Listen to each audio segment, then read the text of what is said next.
सभी को हर हर महादेव। और मैं हूँ आपकी दोस्त सुनीता, लेकर आई हूँ आपके सामने श्रावण मास महात्म्य की कड़ी में 21वां अध्याय। ईश्वर ने कहा, हे सनत कुमार, श्रावण शुक्ल पूर्णिमा के रोज वेदोत्सर्जन उपाकर्म होता है। या पौष मास की पूर्णिमा तिथि उत्सर्जन की कही गई है। उत्सर्जन में पौष मास या माघ मास की प्रतिपदा तिथि या रोहिणी नक्षत्र कहा गया है।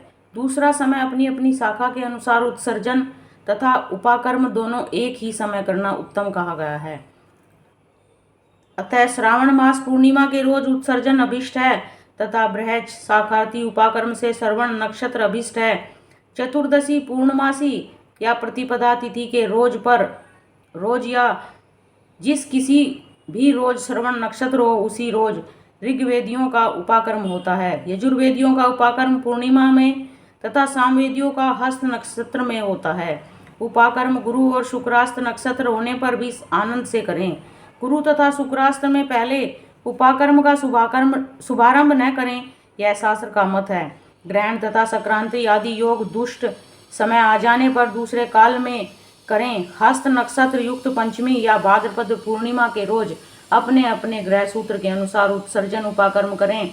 मलमास आ जाने पर शुद्ध पक्ष में करें या दोनों उत्सर्जन और उपाकर्म नित्य हैं।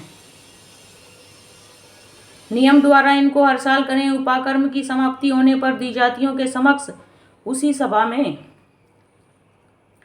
श्रेष्ठ सभादीप समर्पण करें। उसे आचार्य व अन्य ब्राह्मणों को दें। पहले सोने चांदी या तांबे के पात्र में एक सेर गेहूं रखकर उसके ऊपर गेहूं के आटे का दिया बनाकर रखें तथा उसे जला दें। घी या तेल से भिगोकर 3 बत्ती ब्राह्मण को दक्षिणा पान सहित दें। दिया तथा ब्राह्मण का पूजन कर इस मंत्र को कहें, या श्रेष्ठ सभादीप दक्षिणा पान सहित देव देवार्थ के लिए दिया है। इस सभादीप के देने से मेरे सब मनोरथ परिपूर्ण हों तथा पुत्र पौत्रादि सब कुल समुज्वल हों, यश की वृद्धि हो। इस तरह प्रार्थना मात्र से जन्मांतर में देवांगना के तुल्य रूप मिल जाता है। इस तरह 5 साल तक करने के बाद उद्यापन करें। यथाशक्ति भक्ति से ब्राह्मण को दक्षिणा दें। हे विप्र, आपसे सभादीप का यह उत्तम महात्म्य कहा। उसी रात में श्रवण कर्म कहा। उसी के समीप सर्प बलि करें। दोनों कार्य अपने अपने ग्रह सूत्रों को देखकर करें। उसी तिथि में भगवान हयग्रीव का अवतार होता है। इस रोज हयग्रीव जयंती महोत्सव करें। हयग्रीव उपासक के लिए यह नित्य है। श्रावण मास पूर्णिमा के रोज श्रावण नक्षत्र में भगवान हयग्रीव ने पहले जन्म लिया। उसी समय संपूर्ण पाप नाश करने वाला सामवेद गाया गया था। इस दिन सामवेद को सुनना चाहिए और सामवेद की पूजा करनी चाहिए। वहाँ सगे संबंधियों के साथ क्रीड़ा तथा भोजन करना चाहिए। ग्रीव का अर्चन करना चाहिए। मंत्र जप को सुनना चाहिए। शुरू में प्रणव योजन करना चाहिए। उसके बाद भगवते तथा धर्माय कहकर चतुर्थ्यंतर आत्म विशोधन शब्द की योजना करनी चाहिए।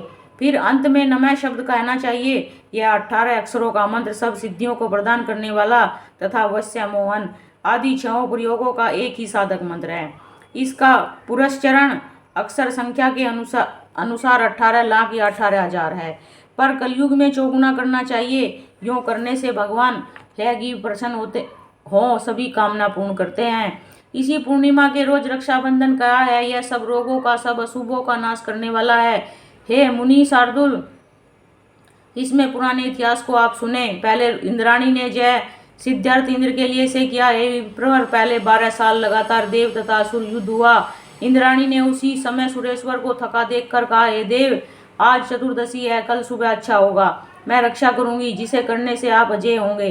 यूं कहकर इंद्राणी ने पूर्णिमा के रोज मंगल का आदि का हर्ष देने वाली रक्षा को इंद्र के दाहिने हाथ में बांध दी। इंद्र ने रक्षा बंधवा ब्राह्मणों सहित स्वस्तिवाचक किया। दानव सेना पर चढ़ाई की। क्षण भर में प्रतापी इंद्र ने दानवों को जीत लोकत्रय में फिर विजय प्राप्त कर लिया। भगवान श्री सदाशिव बोले, हे सनत कुमार, श्रावण मास की पूर्णिमा के दिन मनुष्य को प्रातःकाल श्रुति समर्थी विधान द्वारा स्नान करना चाहिए। संध्या जप आदि करके पितर देवता और ऋषि तर्पण करना चाहिए। सोने के पात्र और सुरक्षा बनाकर उसको सोने के सूत्र में बांधकर मोती आदि द्वारा विभूषित स्वच्छ रेशम के बने विचित्र ग्रंथि युक्त पत्र गुच्छों से शोभित सरसों चावलों को अंदर गर्भ में रखकर उसे आकर्षक बनाना चाहिए। वहाँ पहले कलश रखकर उसके ऊपर पूर्णा पात्र में रक्षा करनी चाहिए। अपने उन सुंदर आसन पर सगे संबंधियों सहित बैठकर नाच गाना आदि कौतुक मंगल करना चाहिए। यह मंत्र पढ़े, येन बद्धो बाली राजा दानवेंद्रो महाबल तेन त्वाम बद्धनामी रक्षे माचल माचल। महाबली दानवेंद्र राजा बलि को जिस बंधन में बांध दिया था उसी बंधन में आपको बांधता हूँ। हे रक्षे, आप कभी मत चलना है मुनीश्वर, आपको मैंने यह रक्षा का प्रभाव कहा है। बोलिए रक्षा सूत्र की बलि भगवान की जय। हर हर महादेव, हर हर महादेव।